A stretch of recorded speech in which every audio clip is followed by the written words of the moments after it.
Hello everyone, it is Joe here from OmniPoke, the channel that brings you guys everything Pokemon. If you're looking for PTCG live codes, make sure you check out the Potown store. You can get a 5% discount on your orders using that code OmniPoke. For today's video, we're going to be going over the EUIC top cut, as well as the day 1 and 2 breakdown, and a quick mention on my own personal run, where I played Archaludon Dialga, and we'll talk about that a little bit later on. But let's start off with the day 1 metagame and sort of going into the tournament, what really were the big stories. Of course, Maridon coming off the back of a couple of big wins in the last few events, but that really has been because it's been trying to capitalize on, firstly, a lot of Lugia and Gardevoir, and it feels like Lugia is the sort of less safer of those two options, where earlier on in the format, when we were getting into this expansion with Regigigas coming out in the set, that Lugia was going to be an even stronger deck in the format, especially one that is very strong into Dragapult. And Dragapult is also one of the best beneficiaries of the new Budu card coming in with the Itchy Pollen. So Lugia was kind of this check to Dragapult, and that was kind of a balancing act that we had early on in the online scene and in those Japanese tournament results. But Maridon sort of jumped into the party quite early on with these few handful of special and regional tournaments before the build up to the EUIC. So by the time we actually got here, Lugia was, still within that top 6 in popularity, but was far less so in the limelight. And Maridon was still, more popular than it at that 9.8%, where it's very solid at pace setting into Gardevoir, with the inclusion of Zapdos, who were also quite balanced, I think, to Archaludon for the most part.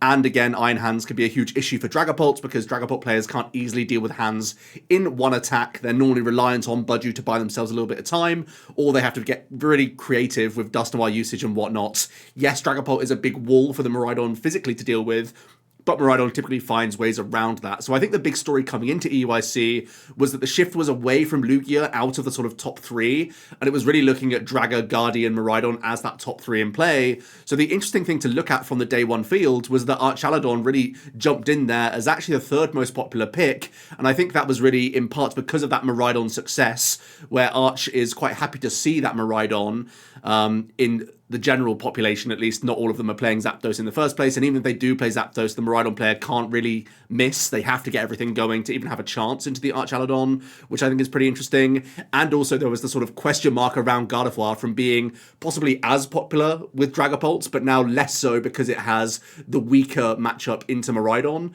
and it's also not the best into Dragapult either. So I think top players would have realized that Gardevoir is not that favored into top Pults, and also weaker than Pult playing the Maridon. So of the stage 2s, rightfully so, I think the day 1 analysis was that Dragapult was the go-to choice for the stage 2 enjoyers who love to have that setup, love to have Iono at their disposal, Countercatcher, and of course damage counter placement. You can still be flexible with both archetypes. So I think rightfully so, Dragapult is sort of at the top right now. We're kind of seeing the success of Maridon has thrown one of its key weak matchups in that Lugia down the tier list a little bit more, and Archaludon is sort of in that mix trying to be the archetype that can punish the Dragapults, but it's a much closer matchup, I would say, than something like Lugia into Draga for the most part. So it seemed like just a favourable field for Pult, which is why it was so popular, I would say. But then we have another top 3 or 4, and then a big dip after that Lugia as well, where it goes from 8.2% down to 4.1% for Clorf. So it really feels like, rather than having this really decentralized metagame where it's really wide, it feels like there are 5 good decks, and, well, now probably 6, because Clorf had a really good tournament, and we'll have a look at that. But going into this event, people thought that Clorf wasn't quite strong enough, but was kind of like the best of the rest sort of thing, of that top 5, and then it was like whatever else you could play. Also quite surprising, I think, is the amount of Gholdengo that we actually saw in day 1 of the field. Almost 4% with 131 players choosing to go for that. And the Gholdengo is, again, trying to capitalize, I think, a lot of the time, especially with the new builds that we're seeing for a lot of these Dengo players, capitalize on that Maridon matchup as well, where you are that annoying one-prize archetype forcing the Iron Hands out early, and then Gholdengo can really force its way through a prize race from there quite happily. And when you have the 260 hit pointers on all the Gholdengo themselves, you can have a pretty favorable exchange there. With Monkey Dory, you can be a real pain for the Dragapult players, because you can one-hit KO them cleanly and undo any of their creative math. I think the Gardevoir matchup isn't the best for Dengo. That's kind of one of the more balanced and close ones of the bunch, but also you're completely farming the Arch matchup. That one's really good for you. So yeah, Dengo was an interesting metagame call that I personally didn't expect as much as it would be, or as much as it was, I suppose. So that was a bit of an uptick. Outside of that, we have some more aggressive archetypes in Raging Bolt and Ceruledge, still having a decent base of players around it. Charizard, Pidgeot, the Fall from Grace, eventually came along. I know the last few tournaments we've seen, Charizard was still like quite popular. I think I remember in some of those regionals beforehand, Charizard was still like the third or fourth most popular, but it definitely wasn't the right call. And I think it's rightfully dipping quite substantially, and it is now just like a best of the rest sort of rogue pick where people hope to dodge Budu and all this other stuff, or you warp your list in a way that doesn't feel that great. So even though there were a number of like decent players and some placements for Charizard as well that we'll have a look at, I think rightfully so, it's really had that fall from grace now where it's really not the best deck that we can be playing. Certainly not the best stage 2 deck we can be playing. Lost Zone box, that 2.7%, again, pretty interesting when the Kyurem is far less of a threat. There is a bit of open space for the Lost Zone box to make a bit of a comeback. It still utilizes some of the best attacks in the game. So that's an interesting thing to see. Maybe somewhat caught in the crossfire of like all the Monkey Dory shenanigans making Sableye much worse. So could just be like an EX toolbox where you just try and ramp to 7 as quickly as possible and utilize the best multi-prizes. Could easily be the way that Lost Zone like continues to see some play. And then Snorlax Focus Control did make it just about. We know that this is like an acquired taste. Many people don't want to go for an archetype like this just for like the fun factor or whatever else, but in terms of like a try-hard pick, I think it was a bold call because there was still an expectation of Lugia to be in that sort of top 3 or 4 in popularity. But for those really on the pulse, I think we could have expected there to be fear of playing Lugia, and only really like Lugia ride or diers would have stuck with the deck, and no one would like jump towards Lugia as a metagame pick. I don't think so much after all the Maridon success. So that did pave a bit of a way for Snorlax, because in general it's pretty good into Dawn, it's pretty good into Pult. I think the Gardevoir is like close to awkward, and I think Arch is like not the best, but at least you don't have to fear the Lugia, which was like one of your weakest matchups to date. So that's a bit of the sort of going into the tournament, how things played out. Let's have a look at that conversion then from day 1 to day 2, where Guardy does a little bit better than Pulse. They actually get like pretty even balanced to each other, so it does feel like the power level of the two archetypes are pretty close, and the pilots of both these archetypes typically are going to gravitate towards the more skilled pilots, because you have to be skilled with these decks to have any chance of really doing well with it. It's just too complicated to string together combinations to have any success with these decks whatsoever. Archaludon doing okay, Maridon doing okay, and the big surprise really is that Lugia, well, not even a big surprise, but the sort of talking point is that Lugia fell off even further than it was, and instead was replaced by Gholdengo, which had a really, really good conversion. It went from that 4% up to an 8.3, so Gholdengo seemed to be picked up, well, to be honest with you, by a lot of top American players, notably, but also a handful of other strong pilots with the deck as well, clearly. And that was the deck that was also kind of profiting as sort of the outsider pick that had a decent metagame call and had a pretty good result. And then the Clawf also sort of holding strong. As for the best of the rest, there's the dip of Lugia, Lost Box doing pretty okay, Snorlax doing pretty okay. We see Charizard basically holding its ground, Gouging Fire actually outperforming or doing the same as Raging Bolt is kind of interesting. That had its obviously good breakout result as well recently at Regional.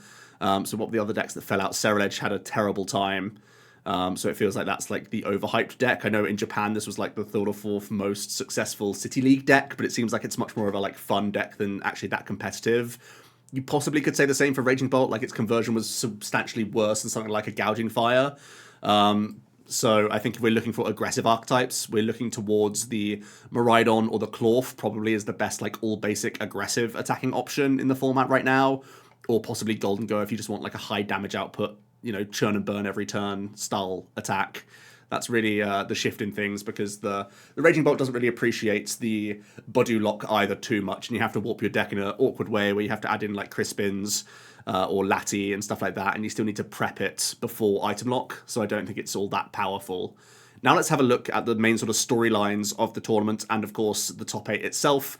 Ryuki Okada, my goodness, it's been absolutely insane coming over from Japan and having another fantastic result. They've already secured their invite in Europe with a regional win in Dortmund with Dragapult Dusknoir, and now they have an EUIC first place finish with Terrapagos Clawf.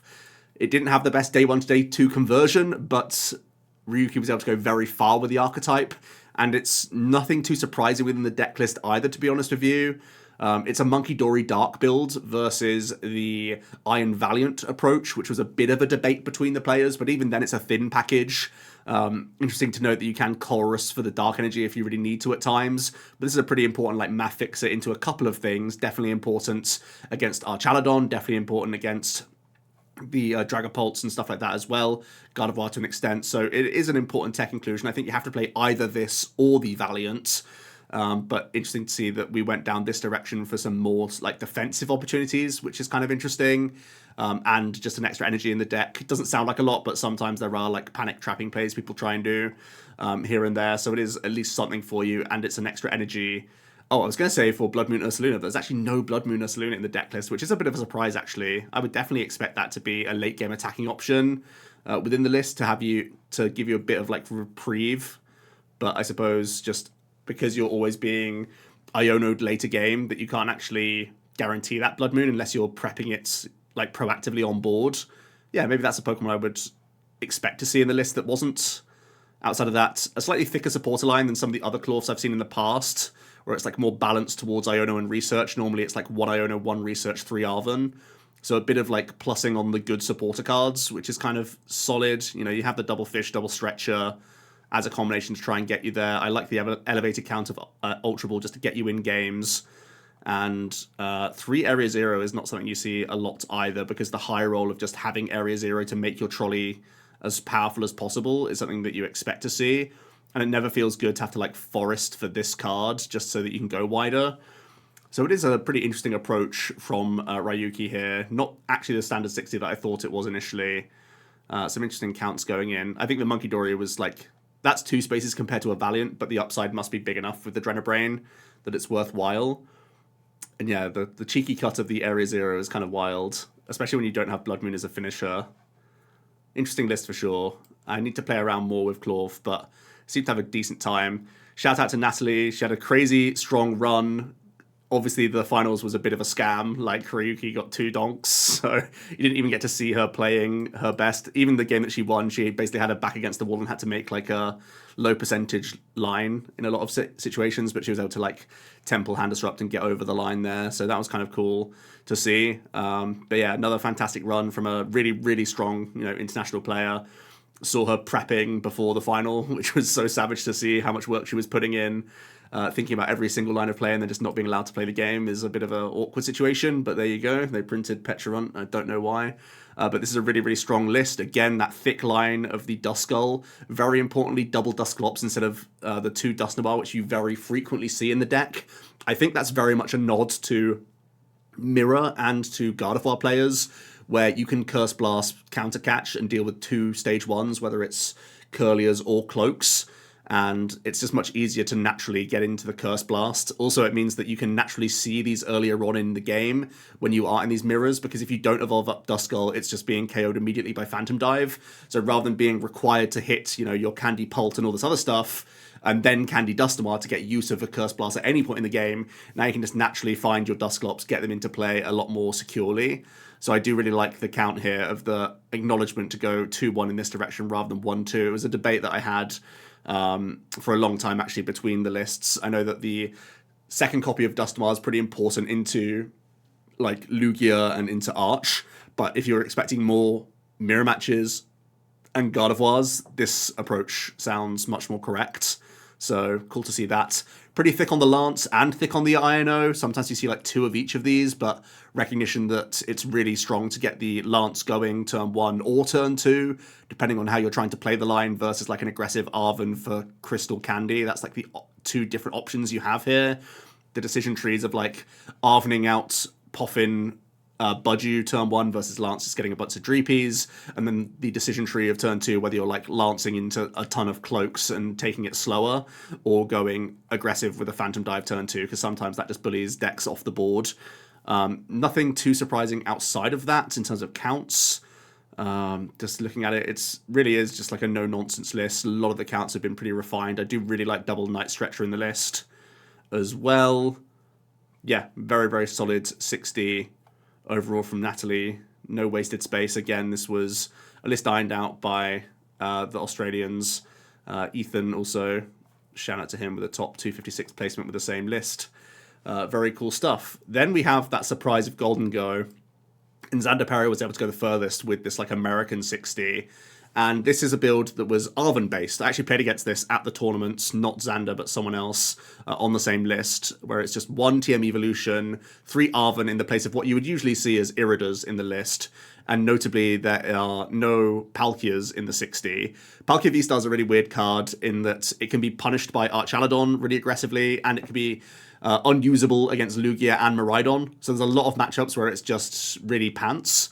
The best matchup where the Palkia shines is against the Gardevoir players and against those Pulp players where you can get the aggressive Moonlight Shuriken, and there's not always a huge amount of mana fee, and those decks like to go second, but I think this Gholdengo list doesn't mind going second itself just because you have the TM Evo to guarantee multiple Dengos. So it's a different approach mentally with the list, I think, that you're seeing in front here, where you're trying to gain your edge against the Guardi players with Monkey Dory Vacuum, and against the Pulse players with Monkey Dory and Double Churro Scenario in the 60. This is obviously very good at undoing a bunch of the Dragapult math.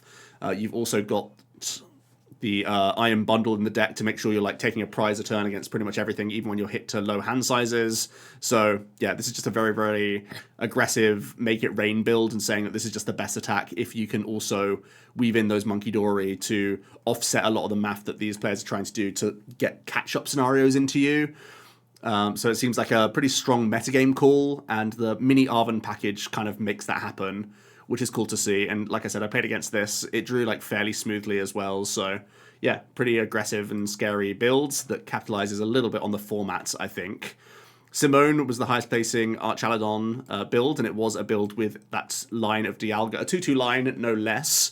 The list does play a bunch of the setup Pokemon, so it has Squawkabilly EX, Lumineon V, Pheasantipty is core as well, and it's also made the spaces for Greninja and Bundle, well, Greninja's core as well, but Bundle as well, which was something you don't always see in the Dialga build, so very, very thick on the Pokemon, and the sort of concessions within the 60 is cutting to just 3 research rather than 4, and cutting to 9 energy, which you see a bunch in the straight Archaludon build, but I think is more risky in a build that has Dialga, because you need to just see even more energy in that you need to get your Star Cronus online as quickly as possible. Even getting Muddled Coating off is really, really dangerous. So just 9 means you have to be quite careful with your resource management, not go overboard on Metal Blast unless you're winning the game at the end against a Guardi or a Pult, where you really need to have that reach. But other than that, it's a pretty straightforward list. Just the one jamming tower, maybe a bit greedy, a little bit cheeky, but you're adding in an Artisan, and Artisan's just good to get you in games, so you can't really question that too much. So yeah, this is not too far away from the Champions League list, and a bit of a mash from some of the regional lists as well, in that it's playing the Squawkabilly in addition to Lumineon. Very Pokemon heavy, but it's a let me just get into games build, and I think that is a reasonable approach when you go Dialga centric, because you really need to not just have Metal Defender every turn of the game. You're trying to really make that push to have multiple Duraludon threatened, so you're threatening Kronos on a bunch of turns. And anecdotally, I played Arch with Dialga this tournament, and I just played a 1-1 line of Dialga, but it hard carried me in a bunch of matchups, so really, really powerful option. I've been saying it the whole time on all of my streams that you should be playing the Dialga build, and it's cool to see that it was the furthest build overall that had a crazy, crazy run. So Vinnie Fernandez made top 8 with Dragapult as well. The Fernandezes had another great weekend where his brother was able to win the tournament in his age division, which is crazy. But this is a straight build of Dragapult that does not play the Dust Noir. Instead, it has a few additional basics in the Klefki to try and slow down some of the aggressive Squawkabilly-based engines, the ones like Maridon and Raging Bolt and whatnot. You've got the Monkey Dory in the deck rather than the Dust Noir, so it's Zam and Monkey trying to be your math-fixing card. Obviously, decent in mirror matches, can be frustrating for the Gardevoirs that are trying to set up math on you. Then there's also the late game Blood Moon Ursaluna attack as well, which is just some higher baseline damage output that you can try and set up with spoons, or just it's a different option to the Phantom Dive. And you'll notice that this is an A-spec of Unfair Stamp rather than the very commonly seen Sparkling Crystal. And again, that's a sort of nod toward the Blood Moon Ursaluna, where you are going to run low on energy with just the one Crispin for acceleration. Your manual attachments really matter throughout the game. So a late game Blood Moon is a really big deal to sort of weave in, so that you can have enough fuel to sort of get over the line, even with just that little bit of acceleration within the 60. It's still very Lance heavy. I think a lot of people are just seeing how important it is to have something against Budu Lock in mirrors and whatnot. So the really thick Lance is cool to see. Double Churro Scenario, again, that sort of situation where it's really strong against Gardevoir, really strong against the mirror. I think my only concern is the like lack of acceleration that you have to make it work. But 2 Churro, 1 Switch, that's a lot of like movement cards. Maybe it was a tech for control to go far in the tournament, something like that. I'm a little surprised to see 2 and 1, to be honest with you. I think 1 and 1 is generally like okay. Maybe even second Crispin might be better than second Churro. That's a count that's really interesting, but I suppose if you're going late game Blood Moon, or maybe you're just like Blood Mooning a bunch against certain matchups and you're just trying to pick it up and reuse it. That's kind of interesting to think about. If there's a matchup where like Defiance Blood Moon Luna is just busted. That's kind of interesting as a combination, because it's another interesting card is the Defiance Vest in the list, right? To give yourself a bit more bulk, a more difficult target to reach into a bunch of matchups. And then the stadiums are also quite interesting, having Temple of Sinnoh and Lost City. Lost City can get rid of some annoying, like, walling Pokemon, I suppose, to an extent. That could be helpful. Could also limit an Archaludon player if they are trying to Dialga, and you can just take early KOs on Durs, then they can, like, never get to their Dialga, which is kind of interesting. I wonder if there's any other, like, really crucial reasons why the city's in the deck list, because I have seen this popping up a bit. I played against a Lost City Pult as well, but still having the recognition of the Temple in the list. For me, if you're going Monkey, I definitely think second Crispin would be, like, a fairly high-value card. Something I got to experiment with, because again, like if you prize your board and Arven turn 1, getting into that Budu is like so painful to do the attach retreat. I guess you can prize the board and still go Switch, so that's a reason to play the Switch at least. Yeah, Crispin versus Churro is like the one card that I'm debating within the 60. Otherwise, it looks really cool, and you know, not reliant on that Dust Noir, so you're a bit less combo-y, and instead you get to play lower to the ground with some interesting basics. Snorlax had a great tournament as well. Daniel Magda, what a season he's having at ICs and regionals. So crazy to see. He's playing no Mimikyu, just Lax and Ogre, which is kind of interesting for how strong Mimikyu kind of is in the format right now. It's got the handheld fans in here. It is playing the Sinnohs and Giacomo, so it's at least trying to have a chance against the Lugia still. Outside of that, it's a boxed order build in addition to the Rotom V, so there are situations where you can penny this up very early in the game, knowing you can still end your turn on boxed order and keep churning through.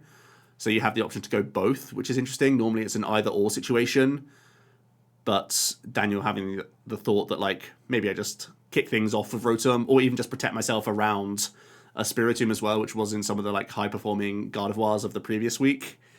So hedging your bets in that regard is kind of interesting. Cool list from Daniel there. And then also Roan with a more teched out Pokemon line, I think it's fair to say. The Milotic in here is definitely important for the Archaludon matchup. I think without it, Archaludon basically rolls the deck, but with it in the deck, you can be a real challenge to beat. This has the A spec of Enriching Energy in the list, that, as we know, combines really well with Penny to get you rolling. Has a couple Jet Energy. I think that's obviously for Tempting Trap, but also Ascension as well, to an extent as well. You can Jet Ascend into some stuff. Maybe that's not that big of a deal. Maybe it's more the Diancie as an attack to have an offensive play into the, like, Lugias and whatnot. That's something for sure.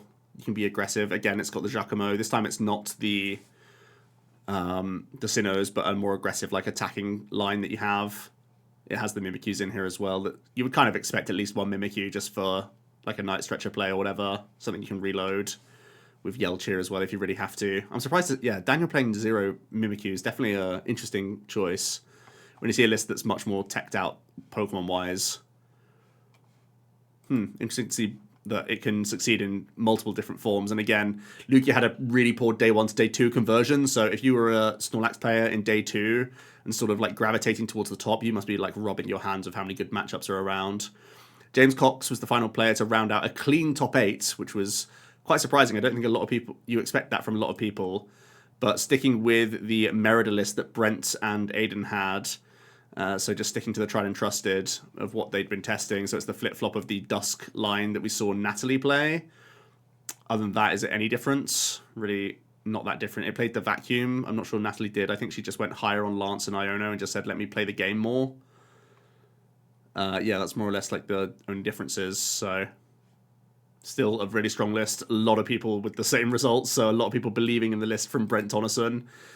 which makes a whole ton of sense. So this is still the sort of stock 60, and I think people might pinch elements from Natalie's second place list going ahead. Some other big stories from the tournament. Oscar Madsen with a ninth place finish with the Dragapult Charizard. I think this is the same 60 as Jesper Eriksson, the European commentator and player, of course. Nowadays, with the 2 stage 2s in here, Charizard can just curb stomp some Maridons and some other aggressive archetypes. The Dragapult obviously has that flexible damage output, still a great backup draw engine.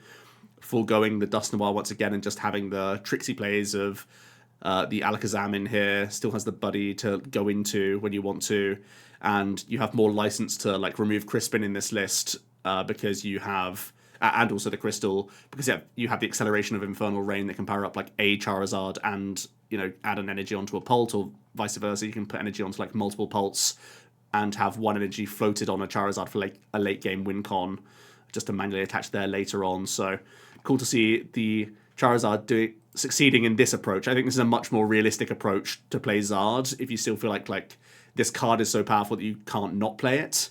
I think this is definitely my favourite way to play Zard these days. Reiji with another Dragapult Dusknoir, just interesting to see their take, because obviously they've been out in Japan where this has been a meta staple for like a long time and their most powerful archetype. Slightly different from this, we've seen not playing the Sinnoh, this time just saying Artisan lets you play the game more. Sticking with the Vacuum, couple of the Lance. Interesting again to see the double up of Dusclops being a really strong call for this tournament. I think that's something we have to judge going ahead, whether there's going to be more Lugia and more Arch, or if there's going to be more like mirror matches to be concerned about. I also think the Dusknoir is really important against Clorf, which is kind of interesting. If you're going to do anything, I think that's one of the big cards, although you don't actually have that much time because you're under item lock so often that maybe a slow Dusk is still really the better way to go. Yeah, got to think about that a little bit more. Another great story to see Grant Manley in the top 16 with Lost Zone box. Wasn't popular, but still had a great run. Does have one Crispin in the deck list to help you that little bit more, because this is an energy-hungry 60. It has the Iron Hands, and it has the Regigigas in here as well. So that means that you only need to invest one gate onto these Pokemon if you're doing it alongside Crispin. So that gives you a little bit more fuel to play the game. Obviously, it's not the worst card to see as well, just with Pikachu.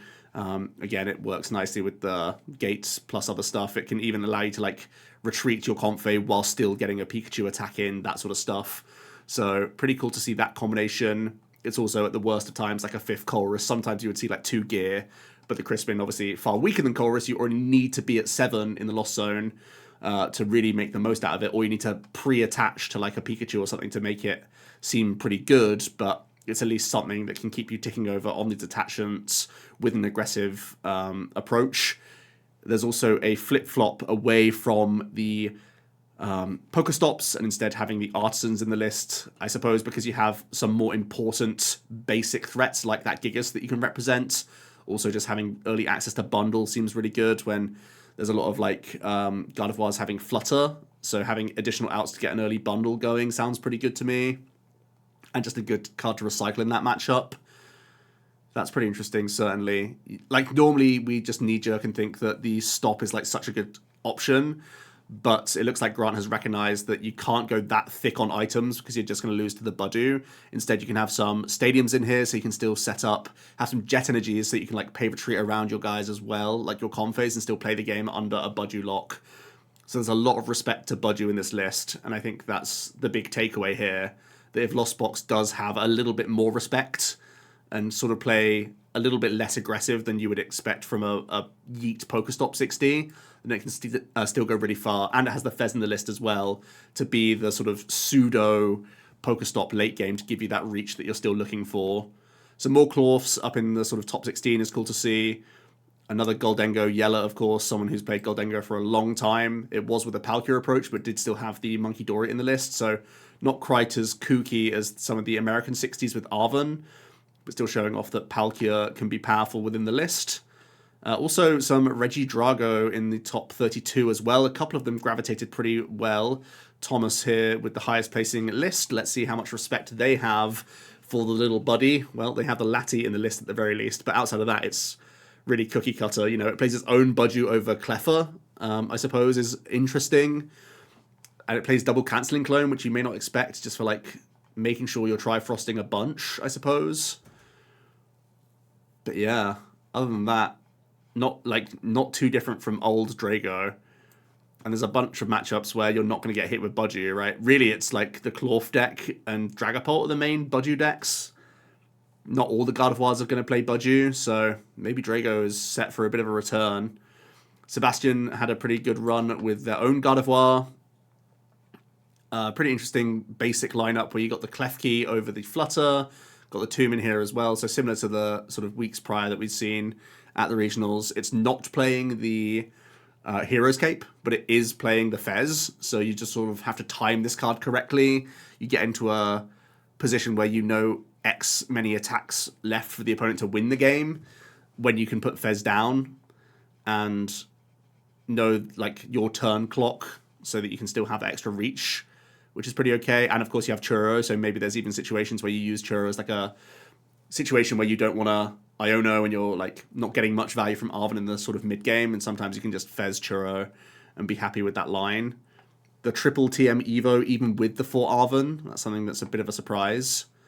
I guess maybe they couldn't just like normally you'd see this as like the secret box, but the stamp is still the go-to choice here. Yeah, Gardevoir's still pretty dangerous.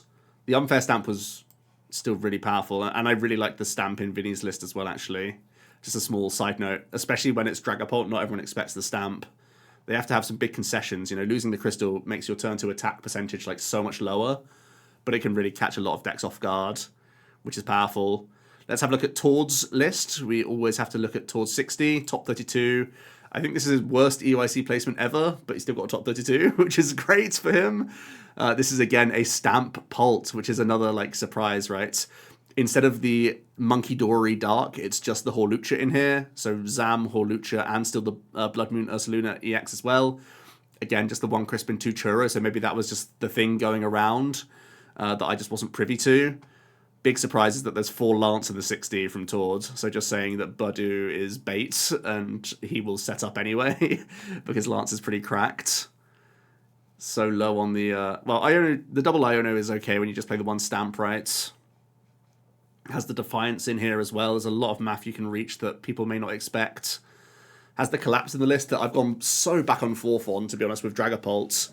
Because it's such an awkward card to time when you're trying to set up damage on your opponent's board so often, whilst also just trying to remove your own fish and whatnot. But when you can make this card work, it can still be really, really powerful. Maybe I'm overthinking it, and it's also just like a matchup good card. Just the 1 candy in the 60 as well. Toward going as low on items as possible and just filling his deck with supporters. Really just accepting that Budju is crazy and he wants to still play the game underneath it. Pretty interesting, and I think a lot of people will also take that on board going ahead. There was a Charizard Pidgeot that made top 32, so I have been hating on it, but it still did go fairly far. And this is a trolley build. Interesting that it has one of the 60 hit point Charmanders that can KO a Budju for 1 fire. Don't know how you get it in the active though. But it's still a thing. Thin Line of the Dusk does have the Jacques in here as an option to still search some mons. Obviously, it plays the middle evolutions of everything, so you can slow evolve under Budju. It just feels so bad still. Yeah, I mean, I still look at the Charizard and think it looks sus, but it still is churning out those performances.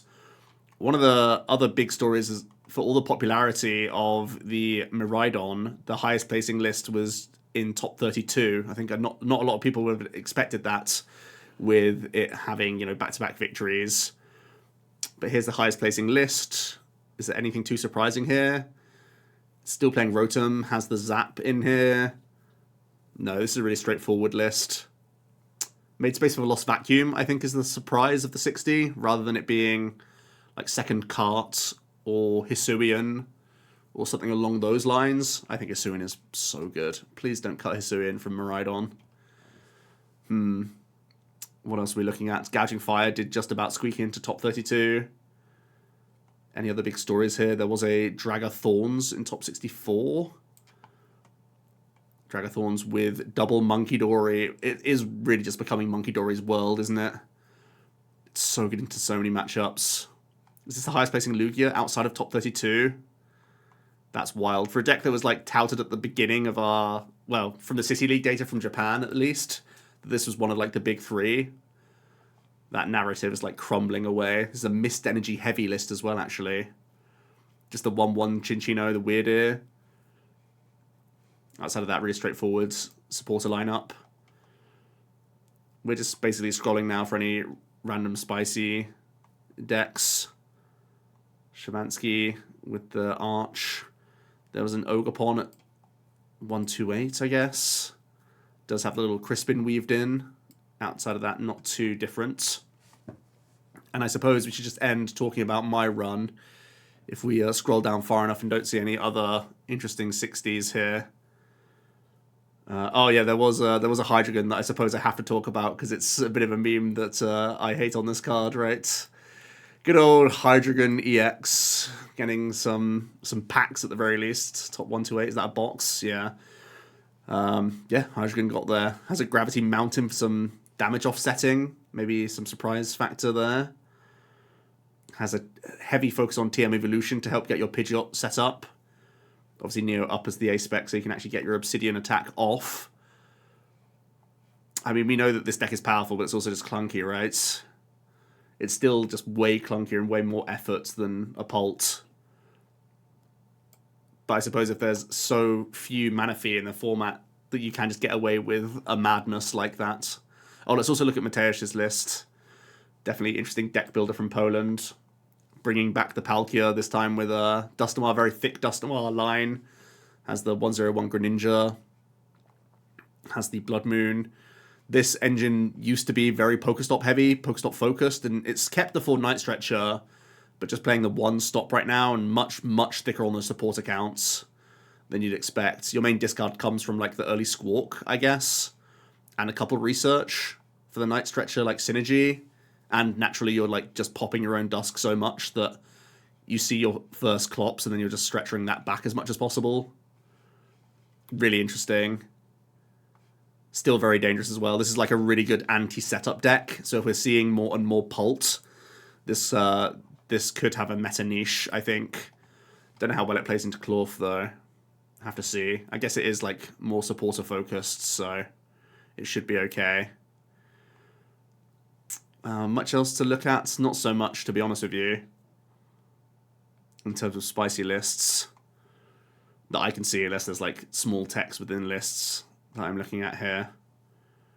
There was my housemate playing Ancient Box, the highest placing Ancient Box. We tested a decent amount of this.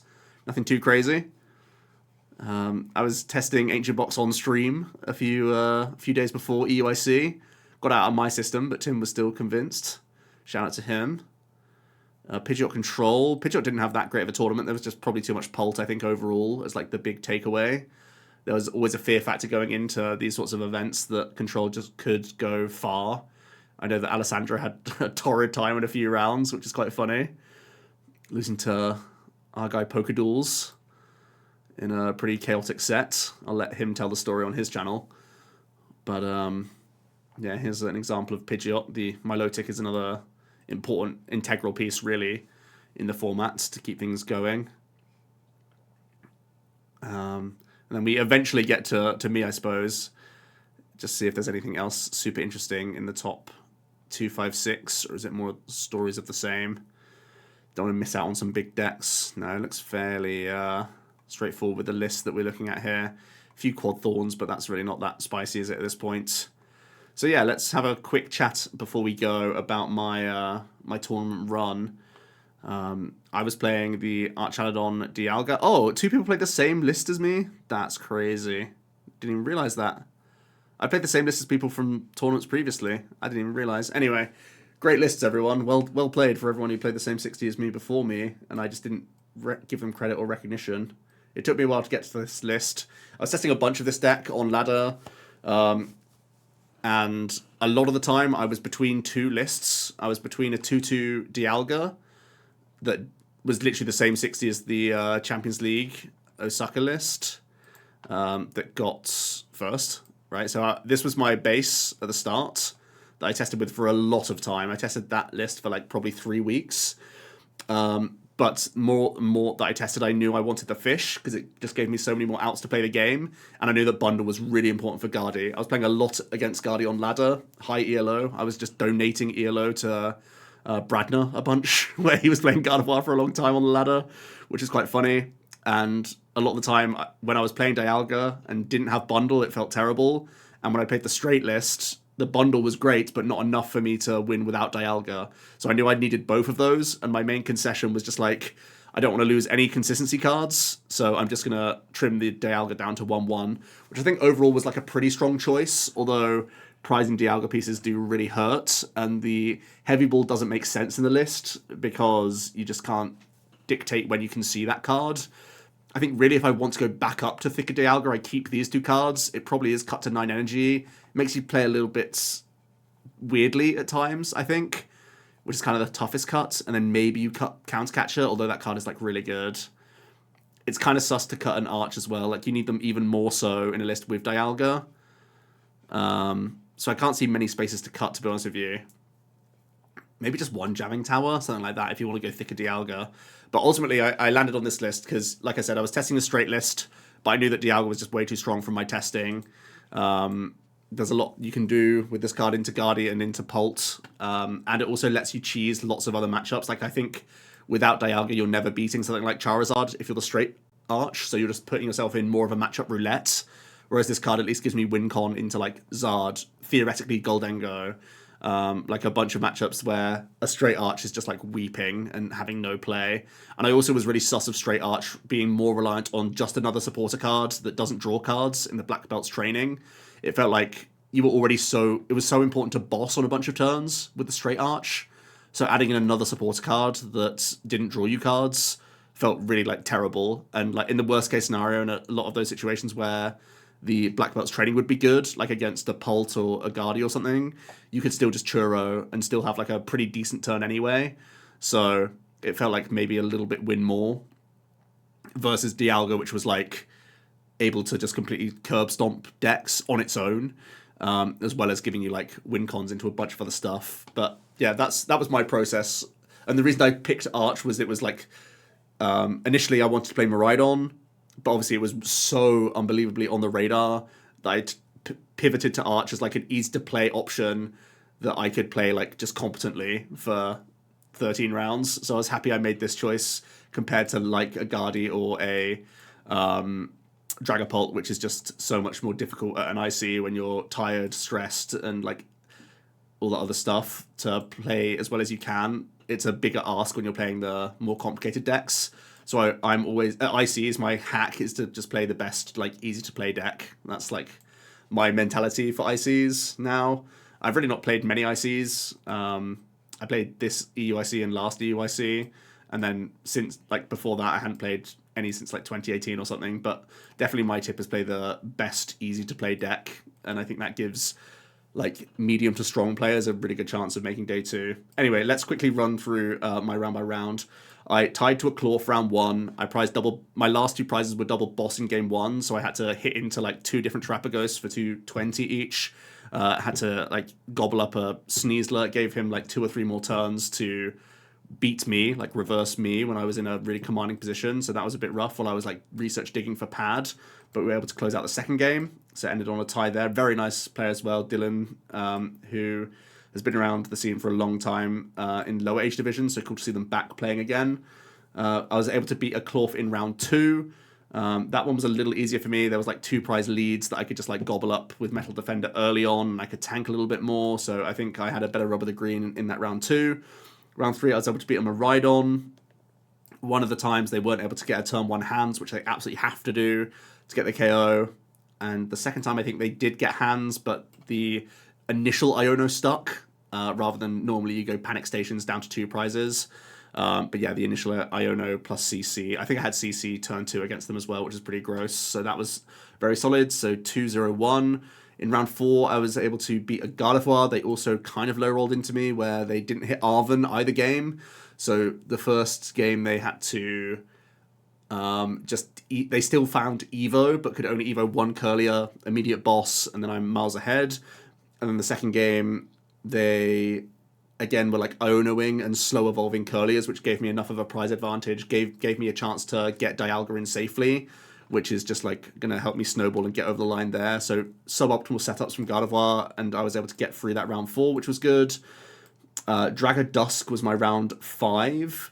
This was one where I got a little bit fortunate because I overcommitted 1 energy attachment. I was going big on Dialga, and I decided I wanted to save Star Chronos to be a checkmate play, so I committed 8 energy to a Dialga instead, and rather than going Chronos attack to finish a Dragapult, I went Metal Blast to KO a Pult cleanly, knowing that Star Chronos could take my last 3 prizes. But that turn I also attached to a Duraludon, and I'd already played double Churro. I still had Pad in my deck, but they attempted a Budew Lock thing where they were going to try and Gust Trap me. Really, really good play. I think their only line that they could possibly win, because there was a Dialga that was undamaged that was threatening Chronos, so they had to try and make this panic play. It was really interesting because my bench was actually full when they did this. They tried to Gust up a naked Duraludon that had 0 energy on, because I'd commit 9 energy to my board. And fortunately, one of my bench spaces was a bundle, so I was able to go bundle away so I could Relicanth and then hammer in copy, which was quite funny. So I could copy and KO Budews and actually threaten him, even with the one that he gusted up and tried to trap, which definitely was the right move. They tried to get a reload of the Budew, but they prized second Countercatcher, so they did like a Thornton play, but then couldn't find second Countercatcher to like bring back up my last guy, and that meant that I was able to like reload with Palpad in the sort of mid game as they whiffed a Buddy attack, or I was so many prizes up that they couldn't even attempt to budge you for a point and had to like release that lock and be chunky, while I was just hammering in a Dragapult for like 5 or 6 turns as my only little hint of pressure.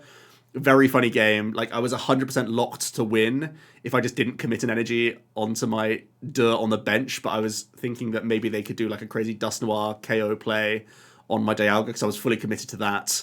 That was the only other way they could beat me, was if they blew up a Dusknoir whilst recovering a Dragapult and getting a KO on me. That was like a monster combo, but obviously I'm not hand disrupting in that matchup. I'm normally the one being aggressive, researching, using Churros to reload, assemble alloys, that sort of thing. But yeah, because I banked that 1 energy onto a Dur just in case, I got a little bit carried away with my like resource management, knowing that a mid-game Budew could have scuffed me, and Buddy played really well in that game, but I had just about enough stuff to get through, which was fortunate. I think, yeah, he also had an awkward prize of like that second Countercatcher, which probably actually does wreck me there. So I got away with one in that round number 5. In round 6, I face a Mirror. This time it's a straight arch, so no Dialga, and Dialga is absolutely massive. Like, that card can help me run away with games, and I think that happened in game number 2. In game number 1, I get the first hit in on their arch, so I copy Raging Hammer for 80, because you're not ever meant to Metal Defender, right? Because then they can Raging Hammer you for 300. They go ahead, and because they have damage on their arch, they go for Metal Defender on me, thinking that there's no difference if I go Metal Defender or Raging Hammer, because they already have prep damage on them, but they also evolved a benched arch that turn, so I was able to gust their benched arch, KO that cleanly, and then because I've taken out a Dur and an arch like at the same time, it's hard for them to like Iono me whilst establishing multiple Duraludon themselves on that turn. So they kind of got carried away, and by not hitting me for 80 on that turn, it allowed me to do a gust play that then put them in a weird spot where they can't really Churro the already damaged arch based on their board state. So I was able to overcome that matchup, which was kind of solid. It wasn't it was 3 games though, I'm pretty sure. One of the games I did like weave in Dialga but couldn't get to Chronos. I just had to use my Metal Blast to poke with because I prized Relicanth. So that was like my only play, but I got Iono'd out of like the big combo to actually get him attacking with Chronos. But Dialga is like a big diff. It's a really, really important card, but we were able to get that win. So at that point we're 5-0-1, feeling like pretty fortunate from the round 5 where I should have lost that game probably, and then some slices of fortune in that round 6 as well. In round 7 I face a Maridon again. Did I say? I think I've talked about round 3, right? Yeah. Sorry, it's the second Maridon of the day. This time though, it's Ling Feng Liu from China, which is really interesting to play. I think that's the first Chinese player I've ever played against, and they played a Maridon list with Prime Catcher as their A-spec. And let me tell you, that's a lot harder for this list than a secret box list. Like, yes, it's harder for the Maridon to play the game, but because they have Prime, and because I'm trying to Iono close game, like, give them a low hand size, give them fewer outs to close with, like, having to find Generator and Boss, now they can have those additional outs for Arven to get them that final prime catcher to close the game. So even if I am Ionoing, counter-catching, KOing Fez, that sort of thing, they still had enough cards to close out the games. There was, in game 2, he absolutely railed me game 1. In game 2, I was a piece away from Dialga winning, like just on board, so I had to do the Cope Iono play instead. And, oh no, what was it? I did get the Dialga out, but I needed to have Countercatcher, and it was my bottom 3 cards. If I could Countercatch the Fez and Chronos that, and then I just had win, but it was in the bottom of my deck, so that was a bit of a shame to lose against a Prime Maridon. But this was way harder to play against. In round 8, I did face a Lugia. They didn't draw particularly well in either of the games. They prized Legacy game 1, and in game 2 they just bricked, so it was actually just based on bad Lugia RNG that we were able to overcome that one. The matchup's fairly decent for us, but they did play a Radzard, which could have potentially been more awkward. Obviously, we're defending ourselves from that weakness, but it's still a 1 prize that they can weave in. So that was quite fortunate that Lugia just had a Lugia round into me, I suppose. So then we're 6-1-1 locked in before round number 9, where I face a Dragger on stream. I think generally I played decently on stream, but I made one big mistake in game 1 where I chose to Cyclone an Arch, and I didn't replay an Arch that turn. If I replay it that turn, I'm so safe against Iono that I knew was inbound.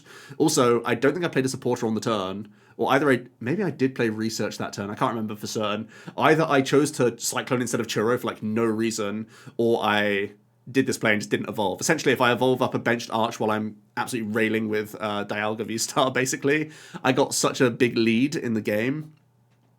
But I got into this weird Iono Helter-Skelter where I needed to get an Arch plus an Energy plus a boss towards the end. And even though I had like Fez Greninja on board, I thought that like 8 cards could still secure me that pretty easily. There was just no reason at that point to not evolve into the Arch to like close out the game. So if you watch back that round 9, I was so dominant in game number 1, but almost through the game just by not evolving at one point, which I can't describe why I didn't do that other than being distracted by white noise and whatever else, being on stream, that sort of thing. But yeah, we were able to overcome that. That was a weird matchup as well because it didn't play the Crystal, it played the Unfair Stamp. It was the first time I'd like experienced that from a Pult. And the Unfair Stamp Budu lock, even though it's like a copium play, it does allow them to get a lot of recon directives in and get back into the game, even if you get like a big tempo advantage. So that was cool to like play against and see. In day number 2, so I go in 7-1, quite happy with where we're at in the tournament, and also quite happy with Arch as like a meta call, I think. The only fear factor was that I knew that there was a decent amount of Dengo in day 2, and it was a lot of the American players, so I was really hoping to just not hit Americans in day 2. In round number 10, I high roll the heck out of Aaron Friedman, playing Dragger Dusk. I get really early like metal coating into Dialga V-Star both games, and it's just, yeah, Dragapult cannot handle aggressive Dialga. It's just so disgusting. I drew very, very hot in those games, and it felt like at the start of the day, I had that game against Aaron, and it was just like breezing through. It was like the best hands I could possibly hope for. I thought it was going to be my day, but things turn out for the worst, where in round 11 I faced a Clorf, the trolley deck with the Budus and whatnot. It was a really long game, number 1, that was like 35, 40 minutes, and I thought I was just going to get over the line because I was sat on a pretty large hand size, wasn't hand disrupted for a turn, and on board I had Fez and Greninja, and I'd lined up already in hand Arch and Churro, so that I just needed 1 energy next turn to be able to get Chronos for game. I think my outs were like my Cyclone, 3 Night Stretcher, and still like 1 Vessel, 2 energy left in the deck. So I had my Fez draw and just whiffed, even though I had like everything in hand to just do the combo outside of that. So I whiff on the V-Star play to just win the game outright, which was so frustrating because I really should be winning from that position. My hand was already like 10 cards before I did the Fez and whatever else. So then I had to make the next best play rather than winning on the spot with Star Chronos, which was Countercatch Iono, hit, take a prize, go down to need to have boss next turn for me to win. But they had a 1-card hand to try and beat me. And from the Iono to 1, they get boss energy to win with exact math, even though there was no Area 0 down with the poison play on one of my guys. It may have been a pre-damaged guy. Or was it like a benched V or something? Maybe it was benched Dialga that they were able to reach with Mochi, Monkey. Yeah, they had Monkey Dory in their list. They were able to Monkey Dory, Mochi, Sneasler, Bonnet KO, Dialga. It was either prep damage or Monkey that turn. So a really, really sad loss where they hit the exact 2-cut. Their deck was thin at the time, but they still had to hit the combo of cards to beat me, which was a real shame. So yeah, I was very frustrated after that round 11 because that was the possibility to go to 9-1-1 and feel really good about my spots. And it was a really heartbreaking long loss, and I just knew I lost the set after that, which was pretty sad. So yeah, lost round 11 to Clorf when I thought I was really in the ascendancy. And then the day goes off the rails where it goes from like potential top cuts to losing to that Clorf so like, you know, still pretty good spot for cash, but have to start winning games. And then I face back-to-back Gholdengo. And not only do I face the back-to-back Gholdengo, I prize Dialga V in each one of the 2 games that we have against both Dengos. So I prize it twice, but against different opponents, right? And with no Dialga, that matchup is just like completely dead. I'm just never winning that matchup at all. So yeah, the decline went pretty fast. We went from 8-1-1 to 3 losses on the spin and 8-4-1. So a pretty unfortunate end to the EUIC. But overall, really happy with the list, really happy with my testing process, and I'm going to be streaming a bunch more as well because I've got that itch again. I've got that hunger to play more, go to more ICs, go to more tournaments just generally. So yeah, that was my run. The most interesting decks from EUIC. I think the main takeaways are that Lugia's sort of made way for the combination of Arch and Maridon overall. And now there's the question mark of Clorf, right? Is Clorf just that guy? Or is it still the Dragger Dusk as the best? This is really weird. Yeah, this should be a much better representation of how things are looking. God, I've had a good day 1 to day 2 conversion, but didn't end up like at the very top tables. And I think that's really a story that the Dragger matchup's not that strong. Maridon's a headache as well. But yeah, there's the question mark of Clorf, and I think Gholdengo now has to be in that conversation as to how they go. I'm also happy that I've been banging the drum for the Dialga the whole time, and it was probably the correct way with the highest placement overall. Oh, and it looks like Cerulage's like fake deck. It's basically fake, and Charizard's kind of fake as well. Raging Volt's fake. Those are the fake decks. Those are the imposters right now. There you go. That's my thoughts on EUIC. Hopefully you put up with my voice. I know I've been yapping for a long time. This isn't going to be an edited one either, so thanks for putting up with that. I'm just trying to get this out as quickly as possible. A little bit of a cold after the tournament, but we're all good otherwise. Thanks so much for watching, guys, and I'll see you tomorrow for another one. Cheers.